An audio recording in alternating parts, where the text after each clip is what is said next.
నమస్తే ఫ్రెండ్స్, నేను మీ Errabelli Rajinikanth, political analyst. Janapaksham talk షోకి స్వాగతం, సుస్వాగతం.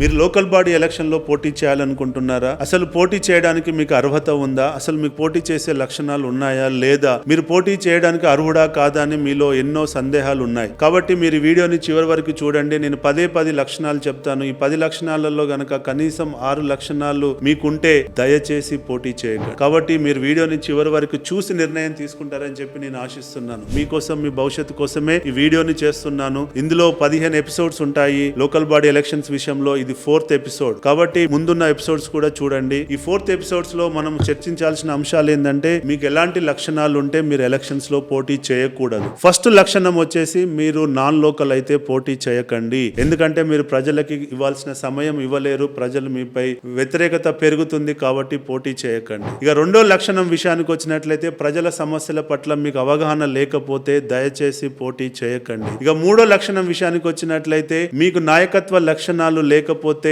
ప్రజల సమస్యలపై పోరాటం చేసే పటిమ లేకపోతే, అధికారులతో ప్రశ్నించి అధికారులతో పని చేయించుకునే నాయకత్వ లక్షణాలు లేకపోతే మీరు దయచేసి పోటీ చేయకండి. ఇక నాలుగో లక్షణం విషయానికి వచ్చినట్లయితే, pro development, pro welfare mind set గనక మీకు లేకపోతే దయచేసి పోటీ చేయకండి. ఇక ఐదో లక్షణం విషయానికి వచ్చినట్లయితే, ప్రజల పట్ల సేవాభావం గనక మీకు లేకపోతే దయచేసి పోటీ చేయకండి. ఎందుకంటే సేవాభావం ఉన్న వాళ్ళు మాత్రమే సర్పంచ్ ఎన్నికల్లో గెలిస్తే గ్రామానికి, ప్రజలకు న్యాయం జరుగుతుంది. లేకపోతే మీరు పోటీ చేయకండి. ఆరో లక్షణాన్ని గనక వచ్చినట్లయితే, మీరు ఆర్థికంగా బలంగా లేకపోతే దయచేసి ఎలక్షన్ లో పోటీ చేయకండి. ఎందుకంటే డబ్బు కోసం మీరు ఎలక్షన్ లో పోటీ చేసి గెలిచి ప్రజల నుంచి దోచుకొని మీరు ఎలక్షన్ చేయాలి. ఎలక్షన్ లో పెట్టిన డబ్బు సంపాదించుకోవాలనుకుంటే డెఫినెట్ గా మీరు నష్టపోతారు. రాష్ట్ర ఆర్థిక పరిస్థితులు బాగోలేవు. ఏ పని చేసినా మీకు బిల్స్ వచ్చే పరిస్థితి లేదు. కాబట్టి మీరు ఆర్థికంగా నష్టపోతారు. కాబట్టి దయచేసి మీరు ఆర్థికంగా బలంగా లేకపోతే పోటీ చేయకండి. మీ కుటుంబాన్ని రోడ్డు మీద పడేయకండి. ఇక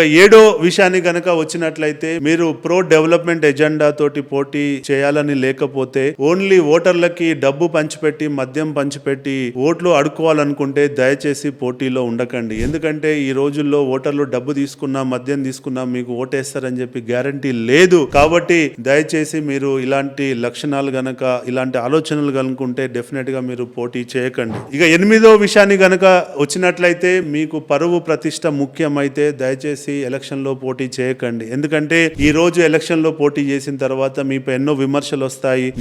మీ పరువు పోతుంది, ప్రతిష్ట పోతుంది. డెఫినెట్ గా మీరు ఎంత కష్టపడ్డా గానీ ప్రజల్లో మిమ్మల్ని గొప్పవాళ్ళని అనుకునే పరిస్థితి లేదు. మీకున్న పరువు ప్రతిష్ట భంగం కలుగుతుంది. కాబట్టి అలాంటి వాటికి మీరు ఎక్కువగా విలువిచ్చే వాళ్ళైతే దయచేసి పోటీ చేయకండి. ఇక 9వ లక్షణాన్ని విషయానికి వచ్చినట్లయితే, మీరు ఇండివిజువల్ గా పోరాట పటిమ లేకపోతే పోటీ చేయకండి. నాకు ఎమ్మెల్యే సపోర్ట్ ఉంది, నాకు ఎంపీ సపోర్ట్ ఉంది, నాకు పార్టీ సపోర్ట్ ఉంది కాబట్టి ఎలక్షన్ లో పోటీ చేయాలనుకుంటే దయచేసి పోటీ నుంచి విరమించుకోండి. ఎందుకంటే వాళ్ళెవరు మీతో ప్రయాణం చేయరు, వాళ్ళెవరు మీతో చివరి వరకు రారు. మీరు భంగపాటు పడే అవకాశం ఉంది. కాబట్టి మీరు దయచేసి పోటీ చేయకండి. ఇక 10వ లక్షణం విషయానికి వస్తే, వారసత్వం ఉంది కాబట్టి నేను రాజకీయ వారసత్వంలో భాగంగా పోటీ చేయాలని అనుకుంటే దయచేసి మీరు ఎలక్షన్లకి దూరం ఉండండి. ఎందుకంటే వారసత్వం ద్వారా వచ్చిన సర్పంచులకు గెలవడం కష్టం. ఎందుకంటే మీ పూర్వీకులు చేసినటువంటి తప్పులు, ఆ గ్రామానికి జరిగినటువంటి అన్యాయంపై ఇప్పుడున్న యువత ప్రశ్నిస్తుంది. తద్వారా మీకు నష్టం జరుగుతుంది. కాబట్టి మీరు వారసత్వం ద్వారా రాజకీయాలకు రావాలనుకుంటే దయచేసి రాకండి. సో